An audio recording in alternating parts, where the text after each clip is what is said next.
Catlin. Catlin, I do like Catlin. He's not a hippie. No, Catlin's not a hippie. Does Catlin have a celebrity look-alike? I'd say more Robert Redford.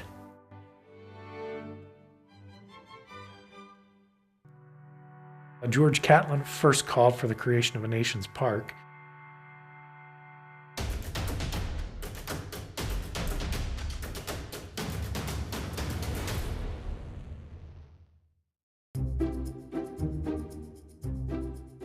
George Catlin begins as a painter, and every artist tried his hand at Niagara Falls.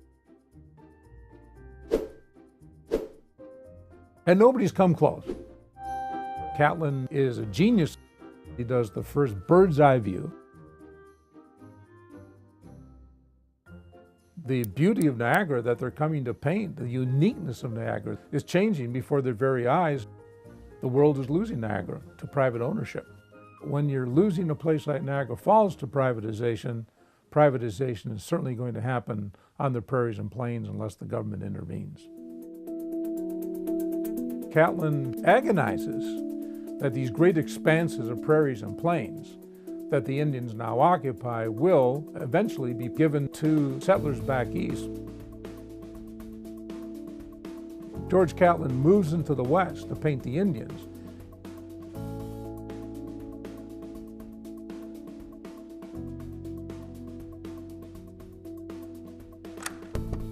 George Catlin, at the time he was here, does write about sitting on the breach of the cannon to keep his rear a little cool while he's making his paintings and drawings.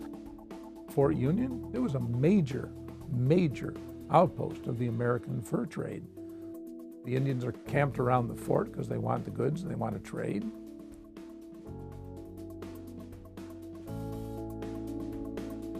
But how is this going to last? The pioneers aren't stopping. The railroad is coming. Then there's, of course, the gold rush. Agonizing over the future of the natives, he proposes a nation's park containing man and beast and all the wild and freshness of their nature's beauty. He pitched it in New York newspapers, a great national park that is an Indian reservation that will take up the entire interior of the continent. He wanted to preserve both the wildlife and the people. The country is not prepared to listen to that.